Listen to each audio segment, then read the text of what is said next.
Hello दोस्तों, स्वागत है एक बार फिर से आपका अपना YouTube channel Madhav NCERT classes में। तो दोस्तों आज की वीडियो में हम लोग बात करने वाले हैं क्लास 10th के 2022 के लिए क्वेश्चन। ठीक है, आप लोग को इस चैप्टर में प्रकाश का परावर्तन, रिफ्लेक्शन ऑफ लाइट, प्रथम चैप्टर यानी भौतिकी का, फिजिक्स का प्रथम चैप्टर का वो सारे ऑब्जेक्टिव आप लोग को मिलने वाले हैं भी जो कि 2022 के एग्जाम में यही क्वेश्चन रहेगा। इससे अलग एक भी क्वेश्चन आपको नहीं रहने वाला है। तो चलिए दोस्तों एक एक करके हम लोग देख लेते हैं पहले क्वेश्चन। उससे पहले कि दोस्तों अगर चैनल पर पहली बार हैं तो चैनल को सब्सक्राइब कर लीजिए और बेल आइकन को हिट कर लीजिए ताकि आने वाले और सारे सब्जेक्ट का भी क्वेश्चन आप लोग को सबसे पहले मिल जाए। तो फ्रेंड्स बात कर लेते हैं यहाँ पे पहला क्वेश्चन का। वह दर्पण जो वस्तु का हमेशा सीधा प्रतिबिंब बनाता है वह होता है, क्या होता है? तो दोस्तों यहाँ पे बात कर लेते हैं जो वस्तु का हमेशा सीधा प्रतिबिंब बनाता है वो हो जाएगा समतल या फिर अवतल दर्पण। राइट आंसर यहाँ पर हो जाएगा ऑप्शन बी हो जाएगा, समतल और अवतल हो जाएगा। ठीक है, राइट आंसर यहाँ पर जो हो जाएगा आप लोग का ऑप्शन नंबर यहाँ पर बी हो जाएगा जो एकदम सही है। चलिए आगे बढ़ लेते हैं, अगला क्वेश्चन देख लेते हैं। यहाँ पे गोलीय दर्पण की फोकस दूरी एफ और वक्रता त्रिज्या के बीच क्या संबंध है? वक्रता त्रिज्या जिसको आर कहते हैं, क्या संबंध है? तो फ्रेंड्स यहाँ पे आप लोग जानते होंगे इस क्वेश्चन का आंसर कि क्या होता है। ये फोकस दूरी और वक्रता त्रिज्या के बीच संबंध जो होता है एफ बराबर r/2 होता है। ठीक है, f बराबर r/2 होता है जो कि ऑप्शन में नहीं है। लेकिन यहाँ पे बात कर लेते हैं कि ऑप्शन में आंसर कैसे है। तो यहाँ पे f के बट्टे 1 लगा सकते हैं, यहाँ पे क्रॉस गुना कर सकते हैं। तो यहाँ पर क्या हो जाएगा, r तो इधर चलेगा, r हो जाएगा, r बराबर 2 को f से गुना करेंगे तो 2f हो जाएगा। अर्थात r बराबर जो हो जाएगा क्या हो जाएगा, 2f हो जाएगा। राइट आंसर यहाँ पर जो हो जाएगा आपका बी ऑप्शन हो जाएगा। ठीक है, ध्यान रखिएगा बी हो जाएगा। चलिए कैसे भी आया नहीं समझे तो एक बार और समझ लीजिए। f बराबर क्या होता है, r/2 होता है। ठीक है, और यहाँ पर 1 बटा देंगे, क्रॉस मल्टीप्लाई करेंगे तो f इधर आ जाएगा, 2f से गुना कर देंगे। सॉरी यहाँ पे r देखिए इधर आ जाएगा, r इधर आ जाएगा तो r बराबर f को 2 से गुना करेंगे तो क्या हो जाएगा, 2f हो जाएगा। अर्थात आंसर r बराबर 2f बी ऑप्शन हो जाएगा। आई होप आप लोग समझ गए होंगे। आगे बढ़ लेते हैं 3 नंबर क्वेश्चन। किसी माध्यम का अपवर्तनांक म्यू एवं प्रकाश का वेग c है तो क्या हो जाएगा? फ्रेंड्स यहाँ पे बता दें इसको जो पढ़ा जाता है म्यू पढ़ा जाता है। ठीक है, म्यू पढ़ा जाता है। ठीक है, जो कि अपवर्तनांक को सूचित करते हैं। तो यहाँ पे प्रकाश का वेग c क्या हो जाएगा? तो दोस्तों बात कर लेते हैं यहाँ पर म्यू c ऑप्शन जो है बिल्कुल सही, ऑप्शन ए जो है बिल्कुल सही है। क्योंकि म्यू बराबर जो होता है c/b होता है। यहाँ पर भी जो होता है प्रकाश की चाल है और यहाँ पर प्रकाश की चाल को जो है या फिर वेग कहते हैं उसको c कहा गया है, इसलिए म्यू बराबर म्यू c हो जाएगा स्थिरांक बराबर। ठीक है, चलिए आगे बढ़ लेते हैं। 4 नंबर क्वेश्चन देख लेते हैं। पदार्थ जिस लेंस के लिए उपयोग नहीं किया जा सकता है वह होता है, यानी जो लेंस के निर्माण में उपयोग नहीं होता है वो मिट्टी होता है। राइट आंसर यहाँ पर डी हो जाएगा। सिंपल सी बात, जो जिससे लेंस के लिए उपयोग नहीं किया जाता है, यानी लेंस बनाने में उपयुक्त नहीं होता है वो मिट्टी हो जाएगा। चलिए आगे बढ़ते हैं। 5 नंबर क्वेश्चन है। अवतल लेंस का आवर्धन m बराबर क्या होता है? तो m बराबर होता है v/u होता है। राइट आंसर यहाँ पर जो डी जो है ऑप्शन सही है। बात कर लेते हैं यहाँ पर लेंस था, तब यहाँ पर अगर पूछ देगा दर्पण, ठीक है, कनकैव मिरर पूछ देगा, अवतल दर्पण पूछ देगा तो क्या हो जाएगा? तो फ्रेंड्स बता दें अगर दर्पण पूछ देता है तो -v/u हो जाएगा। राइट आंसर यहाँ पर तब -v/u हो जाता है। ठीक है, दर्पण में ध्यान रखिएगा। चलिए 6 नंबर क्वेश्चन है। किसी दर्पण के द्वारा वस्तु से छोटा एवं आभासी प्रतिबिंब प्राप्त होता है। किसी दर्पण के द्वारा छोटा और आभासी प्रतिबिंब, तो वो जो होता है उत्तल दर्पण के द्वारा होता है। राइट आंसर यहाँ पर सी ध्यान रखिएगा कि उत्तल दर्पण के द्वारा जो होता है वस्तु का छोटा एवं आभासी प्रतिबिंब बनता है। आभासी ध्यान रखिएगा, आभासी को ही काल्पनिक प्रतिबिंब भी कहा जाता है। ठीक है, आभासी को ही काल्पनिक प्रतिबिंब भी कहा जाता है, दोनों को। ठीक है, चलिए आगे बढ़ते हैं। 7 नंबर क्वेश्चन है। पानी में डाली छड़ टेढ़ी नजर आती है क्यों?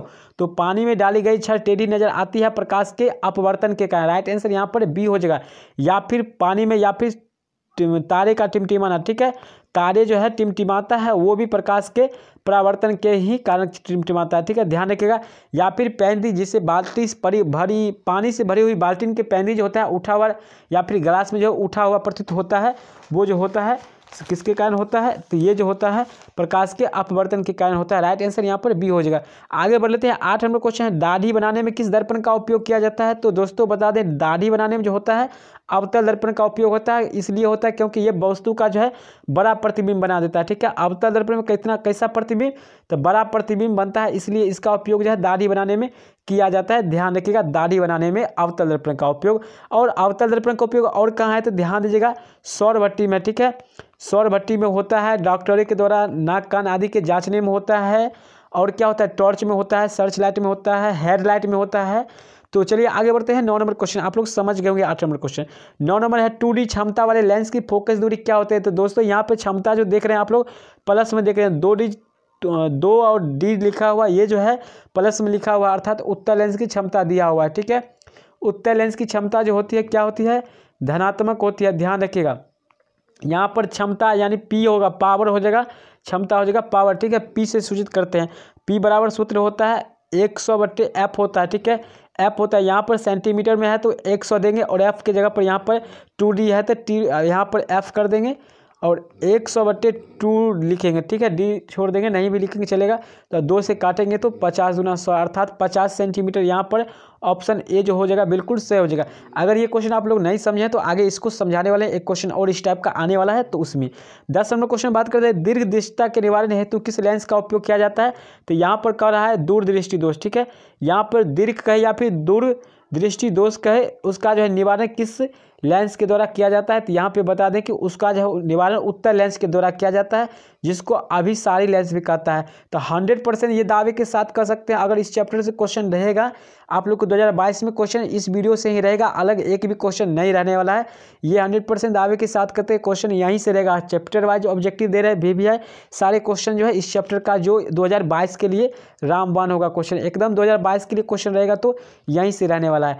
तो बात करते हैं 11 नंबर क्वेश्चन का। अवतल दर्पण की फोकस दूरी उसकी वक्रता त्रिज्या की होती है। तो फ्रेंड्स, अवतल दर्पण की फोकस दूरी अर्थात एफ बराबर जो होता है r/2, यानी वक्रता त्रिज्या r के क्या होती है, तो फोकस दूरी जो होती है एफ बराबर r/2 होती है, अर्थात आधी होती है। राइट आंसर यहाँ पर बी जो है बिल्कुल सही हो जाएगा। तो दोस्तों वीडियो कैसा लग रहा है, अगर अच्छा लग रहा है तो कमेंट करिएगा जरूर, और वीडियो को लाइक कर दीजिए, वीडियो को दोस्तों को साथ शेयर भी कर दीजिएगा। चलिए 12 नंबर क्वेश्चन यहाँ पे बात करते हैं। प्रतिबिंब का आकार हमेशा वस्तु के बराबर हो तो दर्पण होगा। दर्पण कैसा होगा, तो यहाँ पे बता दे हमेशा वस्तु के बराबर हो तो दर्पण कैसा होगा, दर्पण जो है समतल होगा। राइट आंसर यहाँ पर सी हो जाएगा।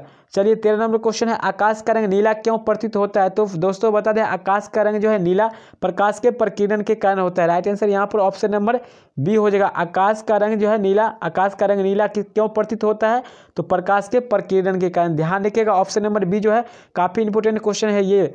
ठीक है, 14 नंबर क्वेश्चन बात कर लेते हैं। 2D क्षमता वाले लेंस की फोकस तांतर क्या होता है, यहाँ पे फोकसांतर कहे या फिर फोकस दूरी कहे, जिसको स्मॉल एफ से सूचित किया जाता है। तो यहाँ पे आप लोग को बताया कि पी बराबर सूत्र क्या होता है, यहाँ पे सेंटीमीटर में है तो 100/F हो जाएगा। ठीक है, एफ यहाँ पर बट्टा इसको 1 लगाए तो यहाँ पर आ जाएगा एफ, तो बराबर क्या लिख देंगे 100/P, यानी पावर यानी कितना दिया हुआ है लेंस की क्षमता 2D, तो यहाँ पर 2 लिखेंगे और काट देंगे यहाँ पर, तो 2 से क्या बारे में कट जाएगा 50 और अर्थात प्लस 50 सेंटीमीटर, जो कि ऑप्शन नंबर यहाँ पर डी में है, बिल्कुल सही हो जाएगा option number D. I hope आप लोग समझ गए होंगे। 15 नंबर क्वेश्चन बात करते हैं। लेंस की क्षमता का एसआई मात्रक क्या होता है, तो यहाँ पे बता दें लेंस की क्षमता का एसआई मात्रक आप लोग के मन में उठ रहा होगा डायोप्टर, जिसको संक्षेप में सॉरी यहाँ पे डी कहते हैं। ठीक है, तो डायोप्टर आप लोग के मन में उठ रहा होगा, जो कि बिल्कुल गलत है। यहाँ पे बता दें इसका आंसर हो जाएगा सी हो जाएगा, पर मीटर हो जाएगा, लेकिन इसका प्रचलित मात्रक जो होता है वो होता है डायोप्टर होता है। ध्यान रखिएगा, इसका जो प्रचलित होता है अभी जो है प्रचलित होता है इसका डायोप्टर होता है, जिसको सूचित डी से करते हैं। लेंस की सीधे कहेगा मात्रक तो डायोप्टर होता है, लेंस के एसआई मात्रक पूछे तो होता है पर मीटर होता है। ध्यान रखिएगा पर मीटर, मीटर -1 होता है। ठीक है, पर मीटर इसको पढ़ा जाता है। चलिए 16 नंबर क्वेश्चन बात करते हैं। ऐसे पदार्थ जिनसे होकर प्रकाश आसानी से पार कर जाता है क्या कहलाते हैं, ट्रांसपेरेंस कहलाते हैं। यानी राइट आंसर यहाँ पर पारदर्शी हो जाएगा, इट मीन्स पारदर्शी, यानी ऑप्शन ए हो जाएगा, जिनसे प्रकाश आसानी से पार करते हैं। और अपारदर्शी में क्या होता है, आर पार नहीं करते हैं। ठीक है, आर पार जो होते हैं नहीं करते हैं उसे अपारदर्शी करते हैं, यानी ऑपेक्यू कहते हैं। और पारभासी यानी ट्रांसलूसेंट होता है, जिसमें क्या होता है धुंधला दिखाई देता है। ठीक है, जैसे तेल लगा हुआ कागज हो जाएगा, पिपनी हो जाएगा, या फिर चमड़ी भी हो जाता है। चलिए आगे बढ़ते हैं, आप लोग समझ गए होंगे। 17 नंबर क्वेश्चन बात करते हैं। निम्नलिखित में किस दर्पण द्वारा किसी वस्तु का आभासी प्रतिबिंब प्राप्त होता है, तो किस दर्पण के द्वारा आभासी प्रतिबिंब प्राप्त होता है, तो यहाँ पे बता दें कि तीनों प्रकार के दर्पण के द्वारा। तीनों यहाँ पे बता दें समतल में तो होता ही है, उत्तल में भी होता है, और कभी कभी 2 स्थिति ऐसा आता है जिसमें अवतल में भी हुआ था। ठीक है, आभासी प्रतिबिंब प्राप्त हुआ था, इसलिए हो जाएगा यहाँ पे तीनों दर्पण में अर्थात समतल, अवतल और उत्तल तीनों हो जाएगा। चलिए आगे बढ़ते हैं। 18 नंबर क्वेश्चन। निम्नलिखित में से किस दर्पण द्वारा वस्तु का वास्तविक प्रतिबिंब मिल सकता है, तो अवतल दर्पण के द्वारा। ध्यान रखिएगा, अवतल दर्पण के द्वारा जो है वस्तु का वास्तविक प्रतिबिंब मिल सकता है। ऑप्शन नंबर यहाँ पे आ जाते हैं बी में है। ठीक है, यहाँ पर देख रहे हैं ऑप्शन नंबर यहाँ पर जो है बी में है। चलिए 19 नंबर क्वेश्चन बात कर लेते हैं। 19 नंबर क्वेश्चन है। वस्तु से छोटा और आभासी प्रतिबिंब इनमें से किस दर्पण से प्राप्त होता है? वस्तु से छोटा और आभासी प्रतिबिंब जो होता है उत्तल दर्पण द्वारा प्राप्त होता है। राइट आंसर यहाँ पर डी जो है बिल्कुल सही हो जाएगा। 20 नंबर क्वेश्चन बात करते हैं, निम्नलिखित में किसके द्वारा एक बिंदु स्रोत से समांतर किरण पुंज मिल सकती है? यहाँ पे समांतर किरण पुंज पूछ रहे हैं तो यहाँ पे अवतल दर्पण हो जाएगा। यहाँ पे राइट आंसर ए जो है बिल्कुल सही हो जाएगा। आगे बढ़ते हैं, 21 नंबर क्वेश्चन है, काफी इंपोर्टेंट क्वेश्चन है, इन तक वीडियो को जरूर देखेगा, भागेगा नहीं छोड़ के। अंत में भी काफी इंपोर्टेंट क्वेश्चन आने वाला है जो कि आप लोग को 22 में क्वेश्चन यहीं से रहेगा, तो अभी से ही तैयारी करके रहिए ताकि आगे आप लोग को दिक्कत नहीं हो, ठीक है। और आलस मन में मत लाइए, आलस मत लाइए, ठीक है।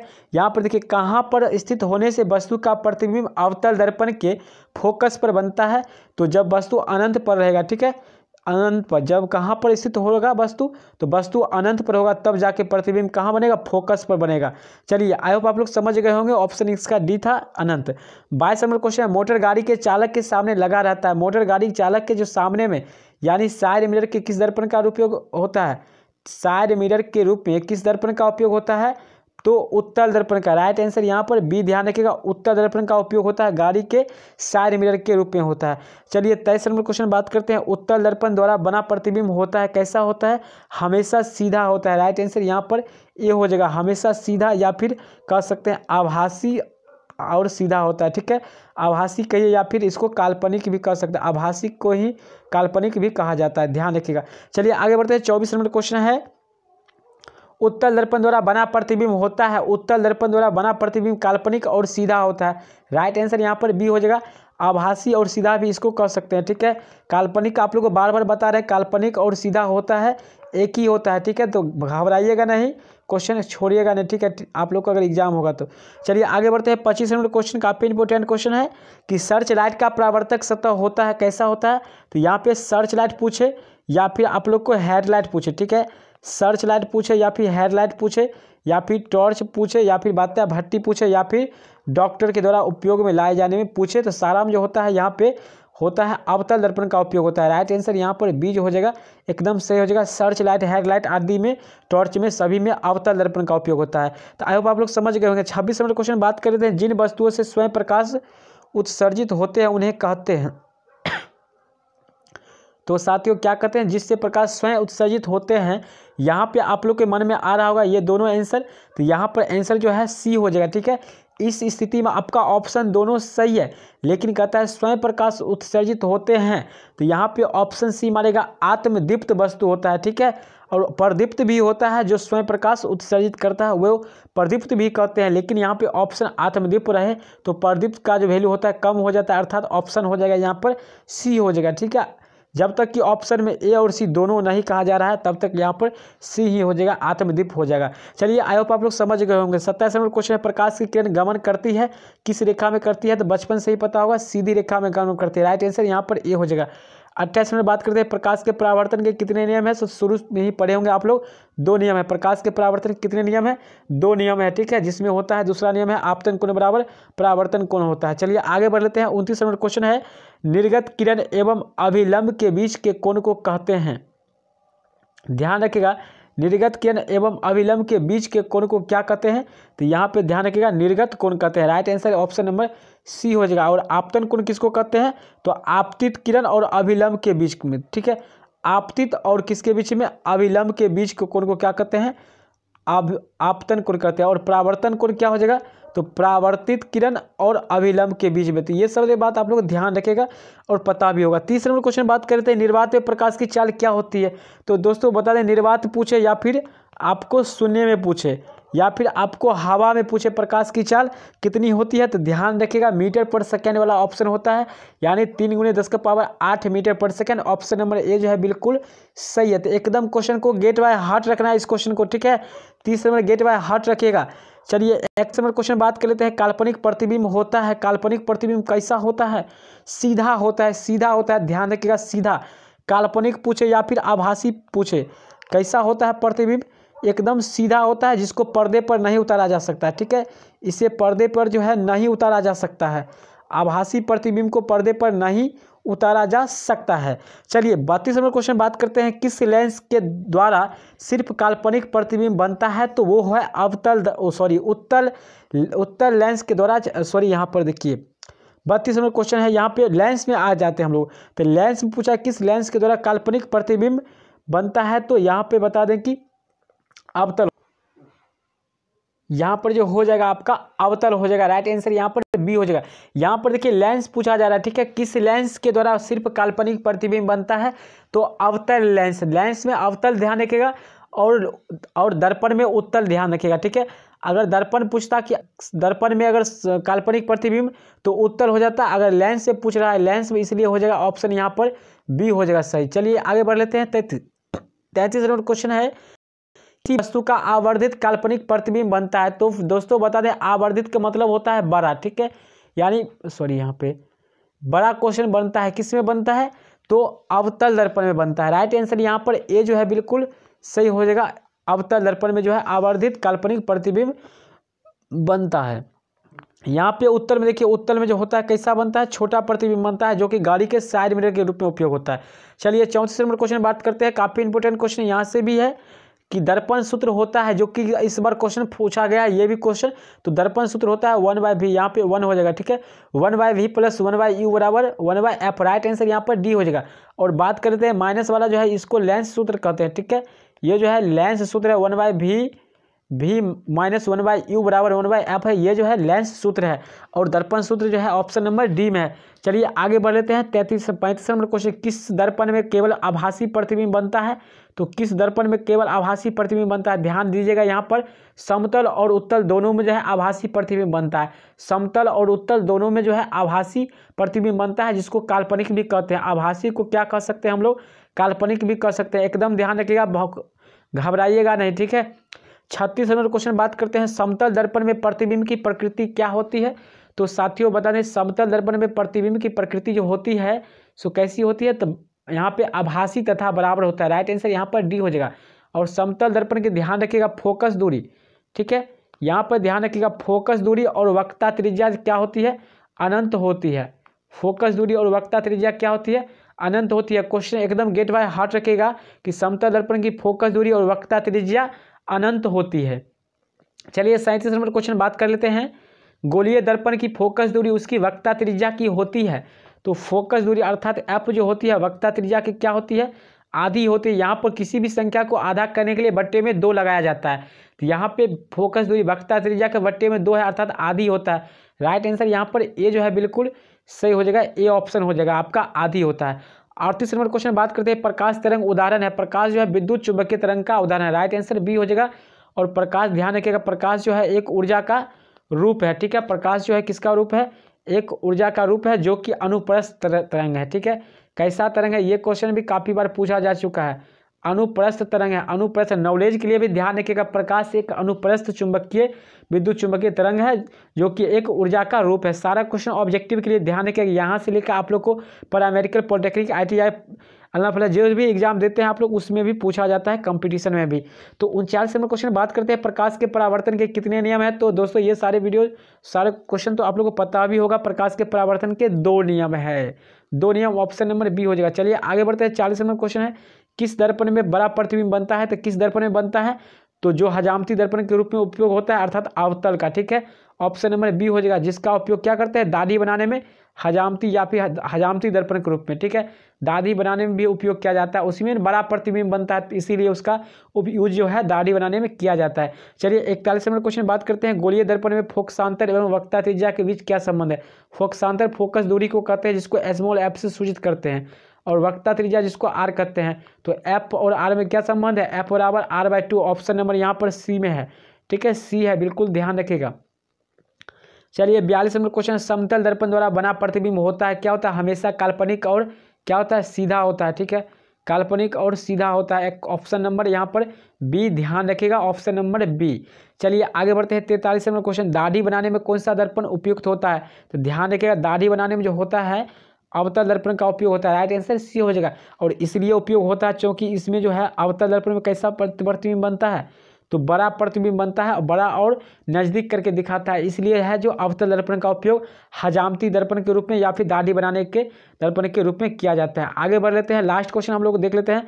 44 नंबर क्वेश्चन, 44 नंबर क्वेश्चन ध्यान से देखिएगा, परावर्तन के नियम से निर्धारित होती है आपतन कोण बराबर क्या होता है, परावर्तन कोण। राइट आंसर ऑप्शन नंबर यहाँ पर क्या हो जाएगा, आपका ऑप्शन नंबर यहाँ पर ए में है, ये आपतन कोण बराबर परावर्तन कोण, अर्थात कोण आई बराबर क्या है, कोण आर हो जाएगा, कि ऑप्शन नंबर यहाँ पर ए जो है बिल्कुल सही है। तो दोस्तों ये वीडियो आपको कैसा लगा, वीडियो पसंद आया होगा तो लाइक करेगा, दोस्तों के साथ शेयर कर दीजिएगा ताकि सभी को ये वीडियो मिल जाए। और चैप्टर वाइज ऑब्जेक्टिव के लिए आप लोग अगर अभी तक चैनल को सब्सक्राइब नहीं किए हैं तो प्लीज़ सब्सक्राइब कर लीजिएगा और बेल आइकन को हिट कर लीजिएगा ताकि जो भी वीडियो अपलोड हो आपको सबसे पहले उसका नोटिफिकेशन पहुँचे। तो मिलते हैं अगले वीडियो में, तब तक के लिए जय हिंद जय भारत।